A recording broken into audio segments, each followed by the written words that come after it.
আমরা প্রার্থনা করি, প্রত্যেকে চোখ বন্ধ করি, মাথা নত করি। স্বর্গের জীবন্ত ঈশ্বর, মহান সর্বশক্তিমান ঈশ্বর, প্রাণ ভরে কৃতজ্ঞ চিত্তে তোমাকে ধন্যবাদ জানাই।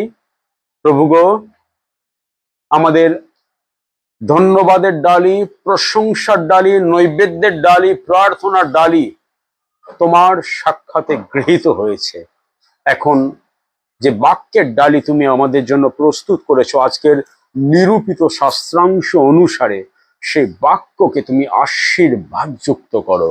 তোমার সেই ক্ষমতাযুক্ত কর্তৃত্বপূর্ণ বাক্য যেন আমরা বুঝতে পারি, শিখতে পারি ও গ্রহণ করতে পারি। এখানে উপস্থিত প্রত্যেক ভক্ত সন্তানকে তুমি শিক্ষা গ্রহণে ইচ্ছুক আত্মা উপহার দাও। যিশুর নামে এই প্রার্থনা ও ভিক্ষা চাই, আমেন। আমরা গত সপ্তাহে 3 অধ্যায়, প্রেরিতদের পুস্তক 3 অধ্যায় 26 পদ পর্যন্ত আমরা আলোচনা করে শিখেছিলাম। আর আজ আমরা পাঠ করেছি প্রেরিত 4 অধ্যায় 1 থেকে 12 পদ।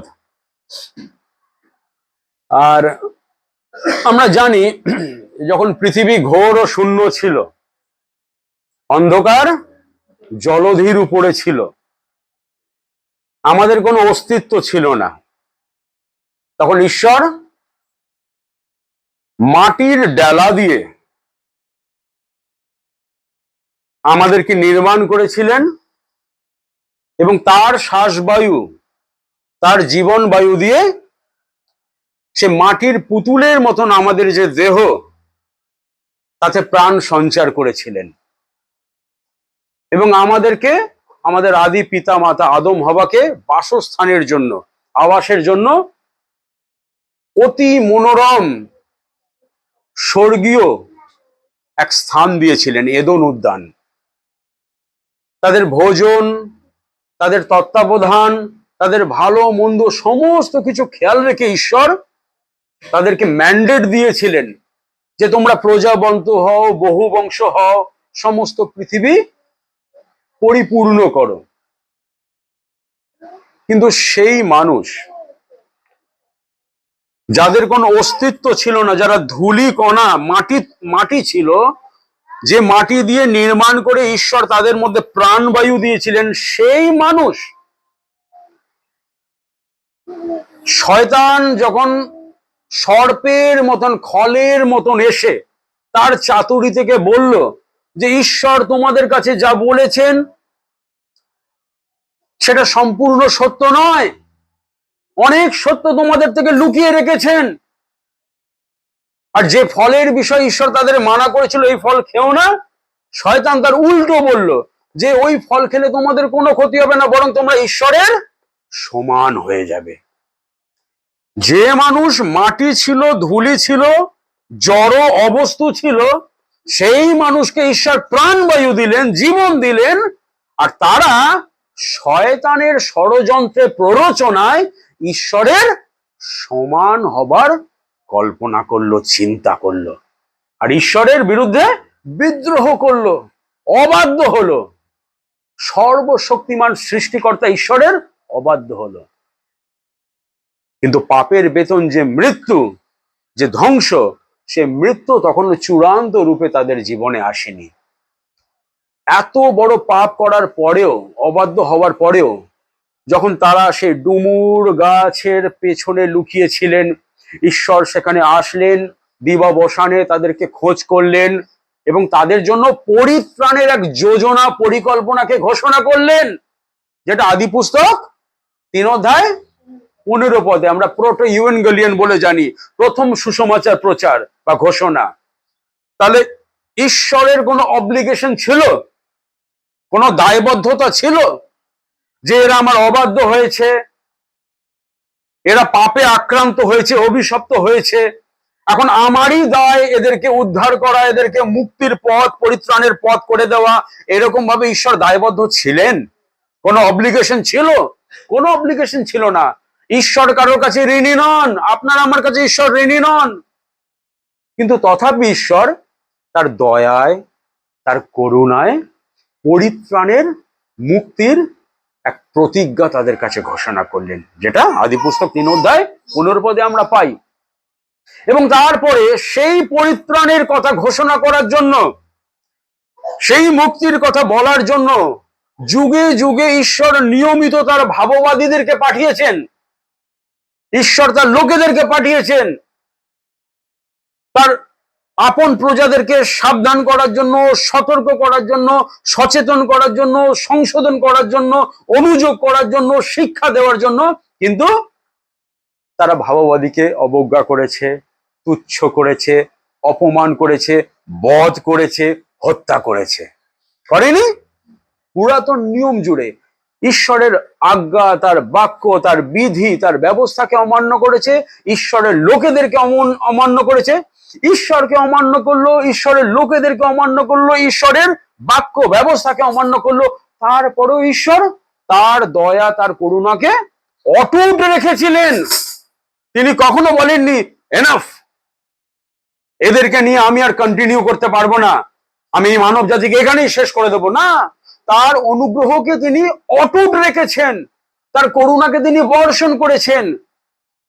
এত অবহেলা, এত তুচ্ছ তাচ্ছিল্য, অবজ্ঞার পরেও ঈশ্বর বিবেচনা করলেন আমার প্রিয় পুত্রকে আমি পাঠাবো। কারণ ঈশ্বর জগৎকে এমন প্রেম করিলেন যে আপনার বলুন একজাত পুত্রকে দান করিলেন, যেন যে কেহ তাহাকে বিশ্বাস করে সে বিনষ্ট না হয় কিন্তু অনন্ত জীবন পায়। কিন্তু বাইবেল বলে তার প্রিয় একজাত পুত্রকেও যখন পাঠালেন, তাকেও তারা ছাড়লো না, তাকে অস্বীকার করলো, তাকে অপমান করলো, তাকে তিরস্কার করলো, তাকে হত্যা করলো। কিন্তু তারপরেও ঈশ্বর বলেননি যে আমি হাল ছেড়ে দিলাম। তিনি তার অনুগ্রহ, তার দয়া, তার করুণা, তার স্নেহ, তার ভালোবাসা আমাদের জন্য অটুট রেখেছেন। কেন আমি এই ভূমিকাটা আপনাদের দিলাম জানেন? আমাদের খ্রিস্টীয় সমাজের মধ্যেই, অর্থোডক্স খ্রিস্টীয় সমাজের মধ্যেই এমন এমন বিশ্বাসী ভাই বোনকে আপনারা পাবেন যারা এ কথা বলতে লজ্জা পায়, বা এই কথা তাদের কাছে খুব বিড়ম্বনার বিষয় যে আমি অবিশ্বাসীদের কাছে গিয়ে বলবো যে আকাশের নিচে মনুষ্যদের মধ্যে দত্ত আর কোনো নাম নেই। এ কথা বলতে খ্রিস্ট বিশ্বাসীরাও লজ্জা পায়। তারা মনে করে যদি এই কথা বলি, যদি বলে সংকীর্ণ, যদি বলে ন্যারো মাইন্ডেড, যদি বলে ছোট মন, যদি বলে অশিক্ষিত, যদি বলে বর্বর, যদি বলে সেকেলে, তাই আমরা আধুনিক সমাজের সাথে এবং উদার নীতির সাথে সামঞ্জস্য রাখার জন্য আপোষ করে খ্রিস্ট বিশ্বাসীদের মধ্যে এমন লোকেদেরকে পাওয়া যাবে। অবিশ্বাসীদের কথা আমি বলছি না, আমি বিশ্বাসীদের কথা বলছি, যারা আমরা মনে মনে এরকম চিন্তা পোষণ করি, এরকম মনোভাব মানসিকতা নিয়ে চলি, আর অন্যের কাছে এটা বলতে দ্বিধাবোধ করি যে আর কোনো নামে পরিত্রাণ নেই, একমাত্র যিশুর নামে। এই যে এক্সক্লুসিভিটি, এই যে ট্রুথ ক্লেম, সত্যের, এটাকে বলে সত্যকে দাবি করা, এটাকে বলে সত্যকে দাবি করা, ট্রুথ ক্লেম করা, এক্সক্লুসিভ। যে একটি নামে পরিত্রাণ আছে, তিনি জীবনদার, তিনি উত্তম মেষপালক, তিনি পুনরুত্থান, তিনি জগতের জ্যোতি, তার নামেই পাপের ক্ষমা রয়েছে, তার নামে অনন্ত জীবন রয়েছে, আর তার নামেই পরিত্রাণ আছে। এই একটি মাত্র নাম ব্যতি রেখে যার জগৎ সংসারে, বিশ্ব ব্রহ্মাণ্ডে কোনো নাম নেই, এটা আত্মবিশ্বাসের সাথে এবং একদম সঠিক উপলব্ধির সাথে আমরা বলতে দ্বিধাবোধ করি। আমাদের মধ্যে একটা কিন্তু কিন্তু ভাব কাজ করে।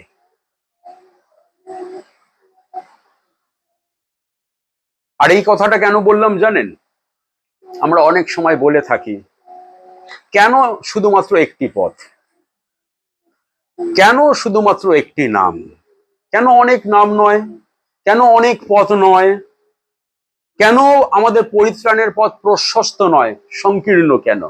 এই প্রশ্নটা যখন আমরা নিজেদেরকে করি, আমরা এই চিন্তা থেকে করি, ঈশ্বর কেন এত সংকীর্ণ? ঈশ্বর কেন এত হীনমনা? ঈশ্বর কেন উদার নন?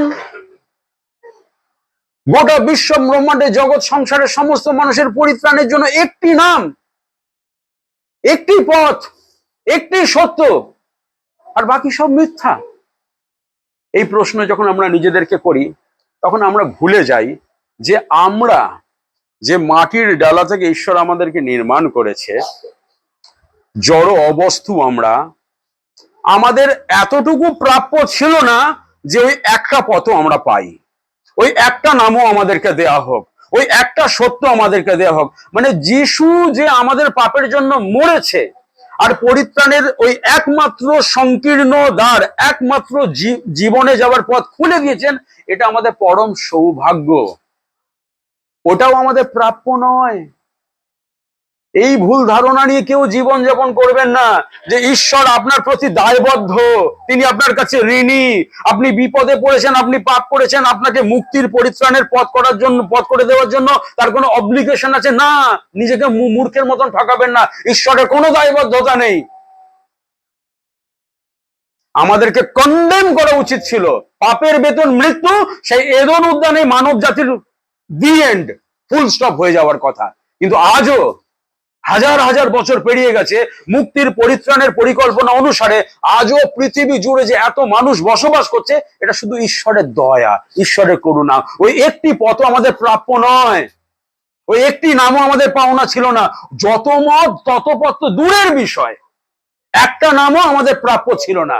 কিন্তু দয়া করে ভালোবেসে ঈশ্বর ওই একটা নামও আমাদের দিয়েছেন, আর সেই নাম যিশু নাম। যে নামে কি আছে? ক্ষমতা আছে, শক্তি আছে। বিশ্বাস করেন আপনারা? কেমন বিশ্বাস করেন যিশুর নামে ক্ষমতা আছে? যিশুর নামে ক্ষমতা আছে তার অনেক মানে হয়।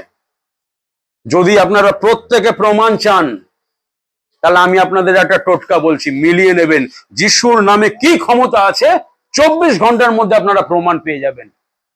যে কোনো জায়গায়, সে বাসে হোক, ট্রেনে হোক, পাবলিক প্লেসে হোক, মুদির দোকানে হোক, হাটে হোক, বাজারে হোক, যে কোনো জায়গায় গিয়ে শুধু যিশুর নামটাকে ঘোষণা করুন, শুধু বলুন যে আকাশের নিচে মনুষ্যদের মধ্যে দত্ত আর কোনো নাম নেই, একমাত্র যিশুর নামে পরিত্রাণ আছে। দেখুন আপনার গালে কটা চড় পড়ে। যিশুর নামে চিরবিরানি আছে।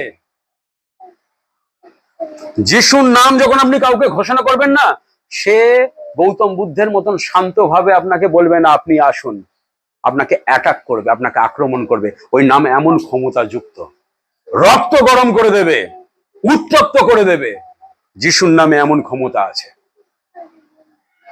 যার জন্য যিশু বলেছে আমি শান্তি দিতে আসিনি, আমি খড়গ দিতে এসেছি। যিশুর নামে যে ক্ষমতা আছে, শুধু কাউকে আপনি যিশুর কথা একবার বলে দেখুন, আপনি যে কোনো বিষয়ে কথা বলুন, দেখবেন শান্তি বজায় রয়েছে। যেই যিশুর নাম আপনি নেবেন, দেখবেন অশান্তি, হিংসা, নিন্দা, তাড়না, অপমান, ষড়যন্ত্র, মন্ত্রণা আপনার জীবনে সবকিছু সংগঠিত হবে।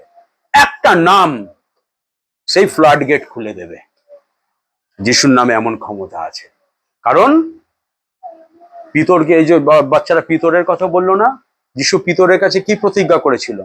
যে তুমি পিতর, আর এই পাথরের উপরে আমি আপন মণ্ডলী গাঁথিব। তার পরের লাইনটা কি বলুন দেখি কেউ? তার পরের লাইনটা কি?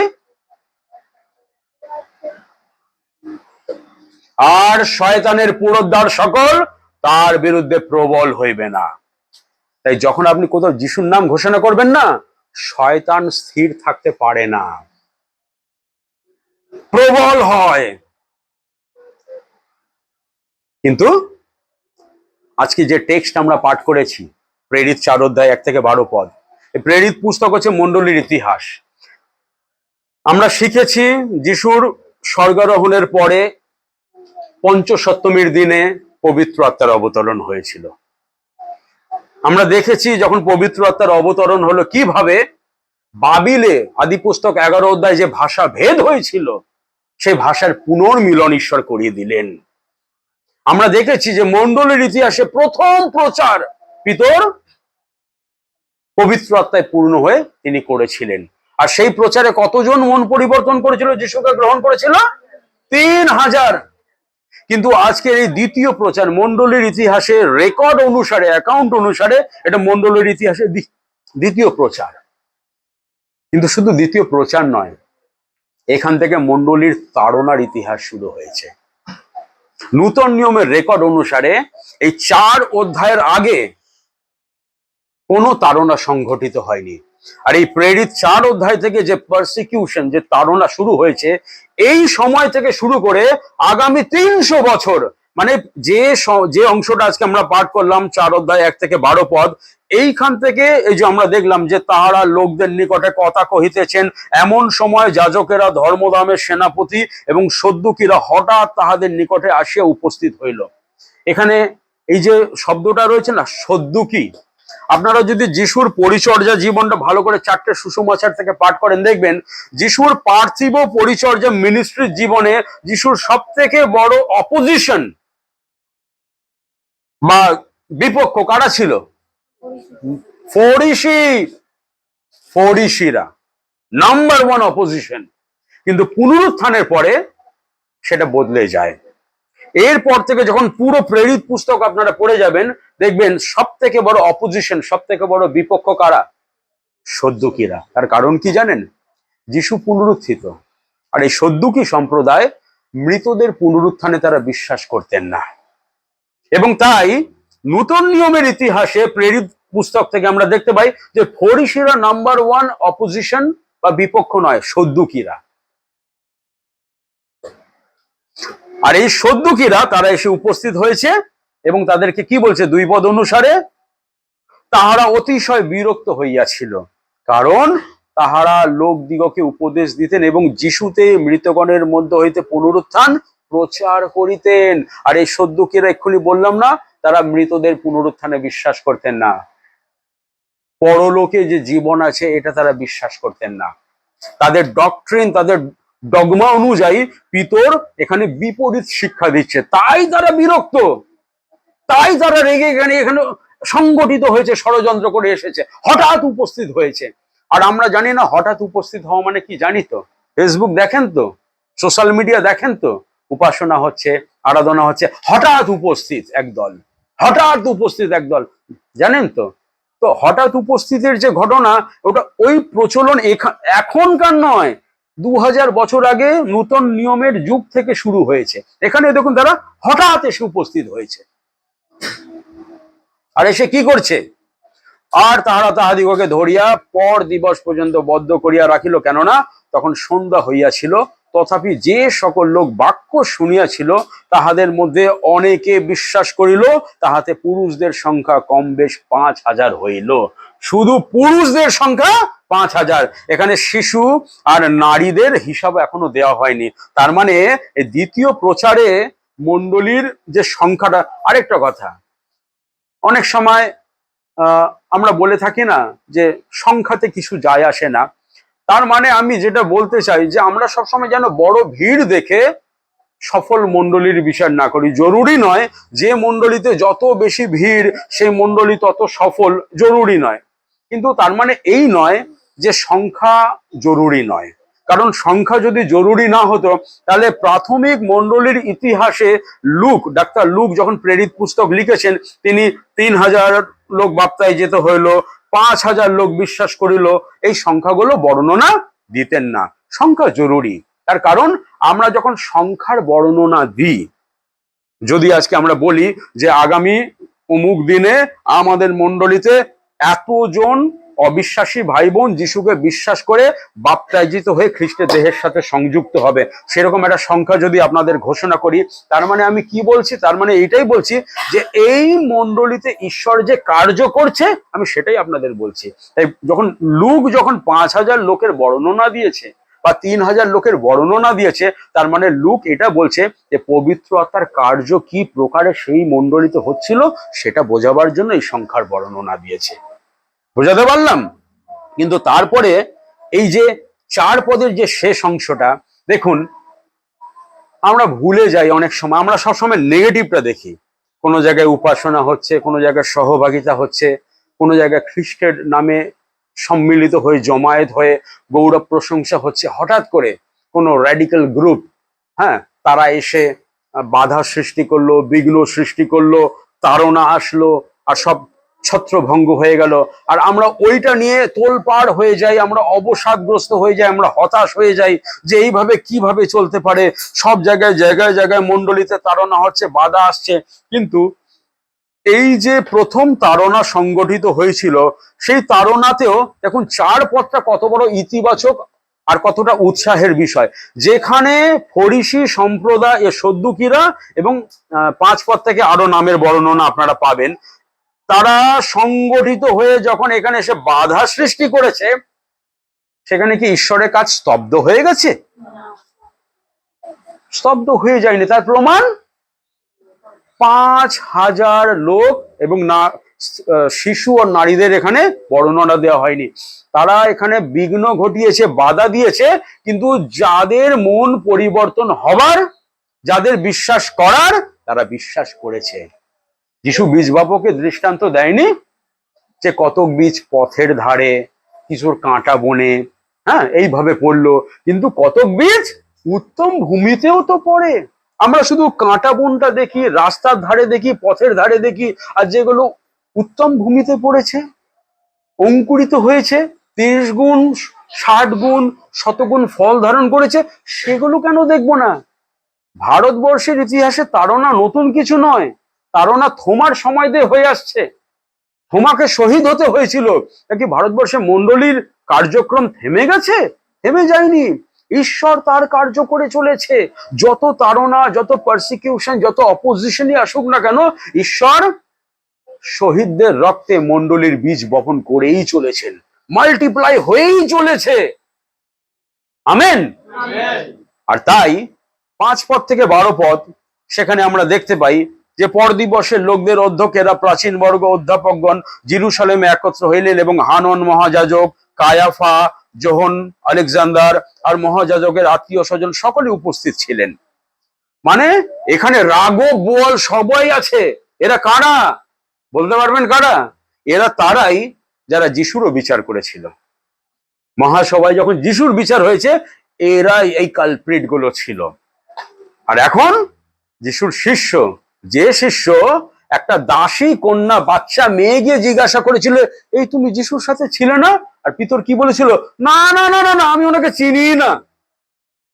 সেই রাতে 3 বার অস্বীকার করেছিল না? একটা বাচ্চা মেয়ে তাকে চিহ্নিত করেছিল বলে পিতর তাকে, যিশুকে অস্বীকার করেছিল। আর এখন পিতর কাদের সামনে পড়েছে? বাচ্চা মেয়েদের সামনে। যারা যিশুকে বিচার করেছিল, সে রাঘব বোয়ালরাও সামনে দাঁড়িয়ে রয়েছে। তাহলে পিতর তো এখানে দৌড়ে পালিয়ে যাওয়ার কথা। পিতর পালিয়ে গেছে? চিত্রনাট্য বদলে গেছে। তার কারণ কি? কার এন্ট্রি হয়েছে? দ্য হোলি স্পিরিট, পবিত্র আত্মার এন্ট্রি হয়ে গেছে। আপনাদের গায়ে কাঁটা দিল? আমার গায়ে দিয়েছে। এই কাঁটা দেওয়াটা প্ল্যান করা যায় যে আমি এমন কিছু করব আমার গায়ে কাঁটা দেওয়া উঠবে, এরকম প্ল্যান করা যায়? এটা অটোমেটিক হয়ে যায়, শিহরণ। পবিত্র আত্মার এন্ট্রি হয়ে গেছে। এখন আর ধমকে চমকে ভয় দেখে ঈশ্বরের লোকেদেরকে চুপ করে রাখা যাবে না। কারণ পবিত্র আত্মা তোমাদের উপরে আসিলে পর তোমরা শক্তি প্রাপ্ত হইবে।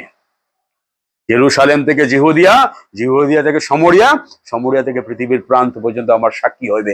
আর সেটা শুরু হয়ে গেছে। পিতর পালিয়ে যায়নি। পিতরের কি দুঃসাহস দেখুন। 7 পদ, তাঁরা উহাদিগকে মধ্যস্থানে দাঁড় করাইয়া জিজ্ঞাসা করিল, কাকে? পিতর আর যোহনকে মাঝখানে দাঁড় করিয়েছে। আর অনেক জনতা, সলোমনের বারান্দায় এত ভিড়, তার মধ্যে রাঘব বোয়ালরা এসে তাদেরকে মাঝখানে দাঁড় করিয়েছে। জিজ্ঞাসা করিলেন, কি ক্ষমতায় অথবা কি নামে তোমরা এই কর্ম করিয়াছ? কি ক্ষমতায় তোমরা করছো? কে তোমাদেরকে এত সাহস দিয়েছে? তখন পিতর পবিত্র আত্মায় পরিপূর্ণ হইয়া তাহাদিগকে কহিলেন, হে লোকদের অধ্যক্ষগণ, প্রাচীন বর্গ, একজন দুর্বল মনুষ্যের উপকার সাধন বিষয়ে যদি অদ্য আমাদিগকে জিজ্ঞাসা করা হয় কি প্রকারে এ সুস্থ হইয়াছে, তবে আপনারা সকলে ও সমস্ত ইসরায়েল লোক ইহা জ্ঞাত হন, নাসরতীয় যীশু খ্রিস্টের নামে, যাহাকে আপনারা ক্রুশে দিয়াছিলেন, যাহাকে ঈশ্বর মৃতগণের মধ্য হইতে উঠাইলেন, তাহারই গুণে এই ব্যক্তি আপনাদের সম্মুখে সুস্থ শরীরে দাঁড়িয়ে আছে। কি বোল্ড স্টেটমেন্ট বলুন তো। যিশুর শিষ্যরা, যে যিশুকে তারা ক্রুশে দিয়েছে, কষাঘাত করেছে, বেত্রাঘাত করেছে, মেরেছে, অপমান করেছে, তার সামান্য জেলে মাছ ধরা শিষ্যরা দাঁড়িয়ে রয়েছে, কোথায় তারা চমকে যাবে, ধমকে যাবে, বলবে ছেড়ে দিন, আমাদেরকে ক্ষমা করে দিন, ভুল হয়ে গেছে, আর কোনোদিন এখানে আসবো না, আমাদেরকে ছেড়ে দিন, কিছু বলবেন না। না, তারা বলছে কি, ওরা শোনালাম না, বলছে নাসরতীয় যিশুর নামেই কাজ হয়েছে। যে যিশুকে তোমরা অস্বীকার করেছো, যে যিশুকে তোমরা ক্রুশে দিয়েছো, যে যিশুকে তোমরা চিনতে পারোনি, সেই যিশুর নামে। কি সাহস বলুন তো।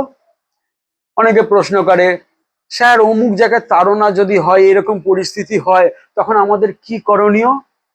এখানে কি যখন সুন্দর নামক দরজা দিয়ে ধর্মদামে পিতরাজ যখন নবম ঘটিকায় যাচ্ছিল, তারা কি পূর্ব প্ল্যান করে গেছিল যে আজ একজনকে সুস্থ করব, তারপরে অনেক মানুষের ভিড় হবে, আমাদেরকে মাঝখানে দাঁড় করাবে? তারা জানতো?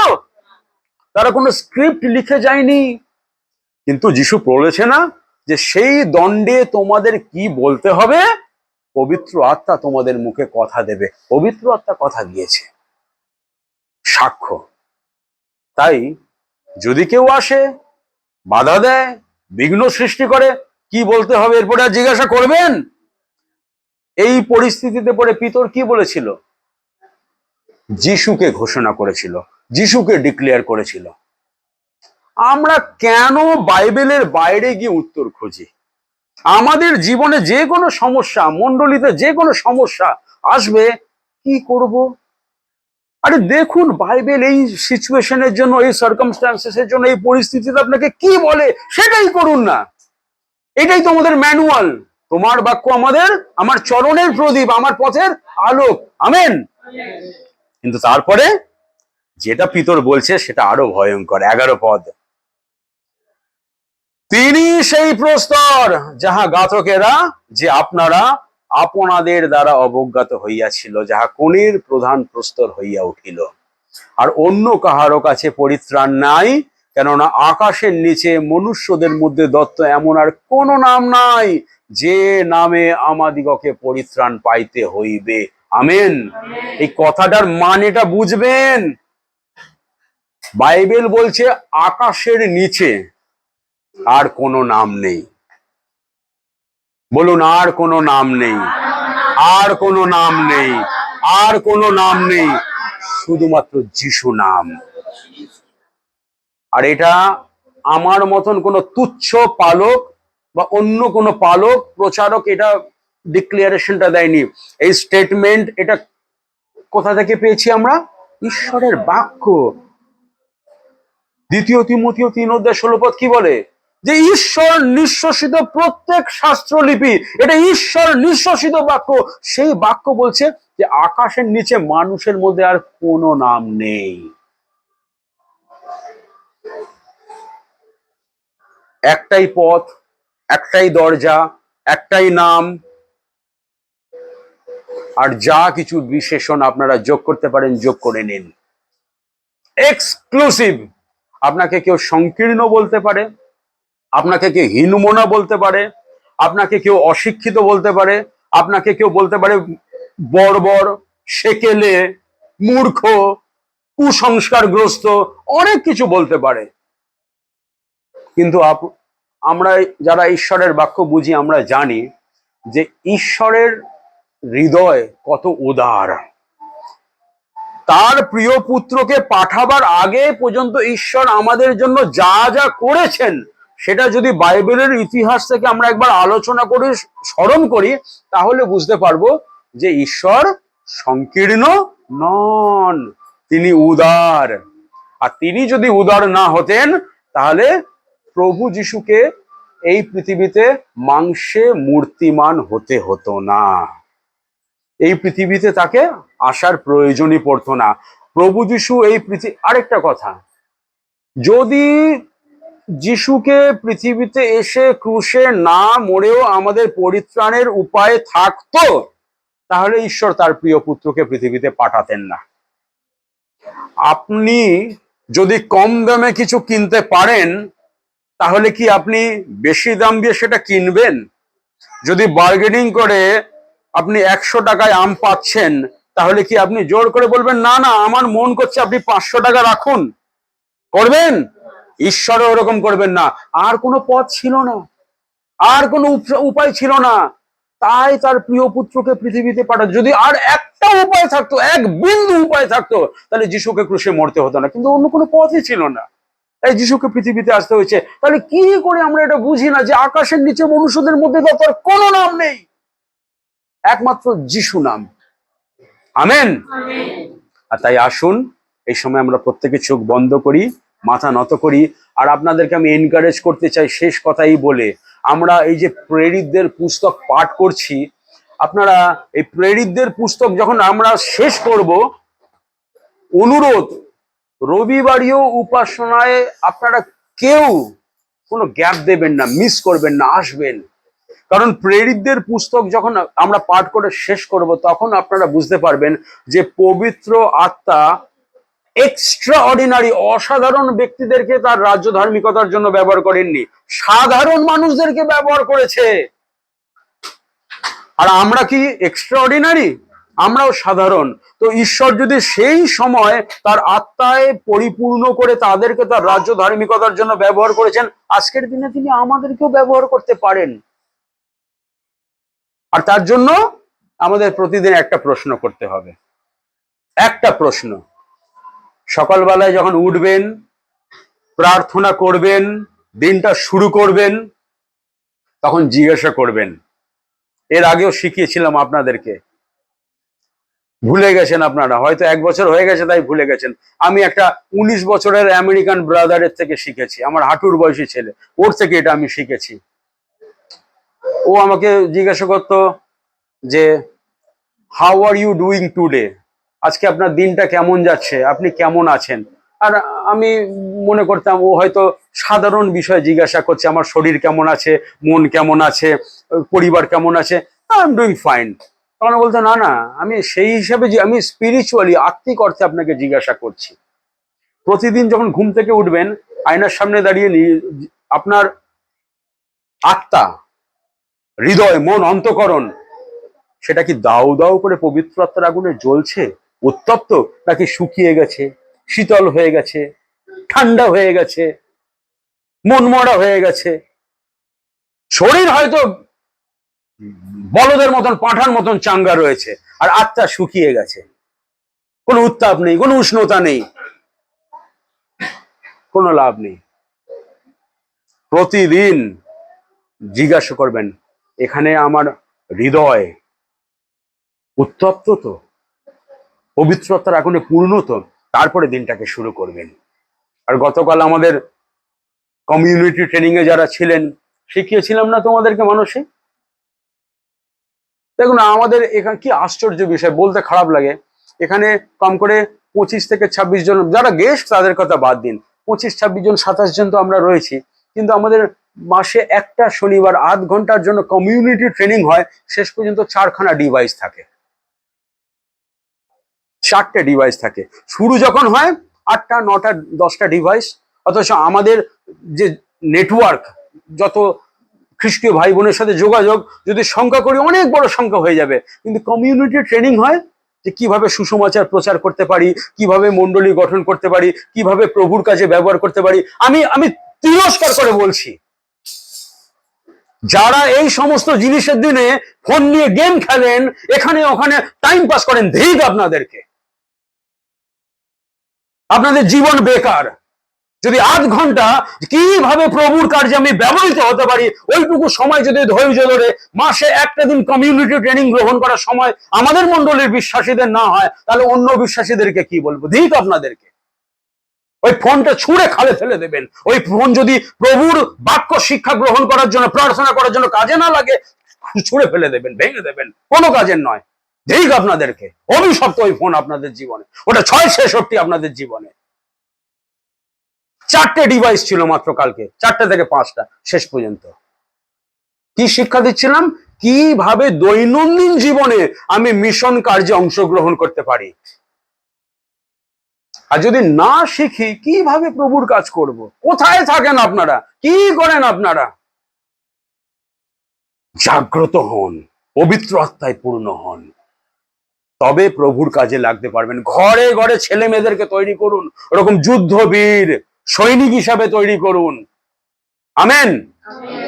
আসুন আমরা প্রত্যেকে চোখ বন্ধ করি, মাথা নত করি, আমরা প্রার্থনা করব।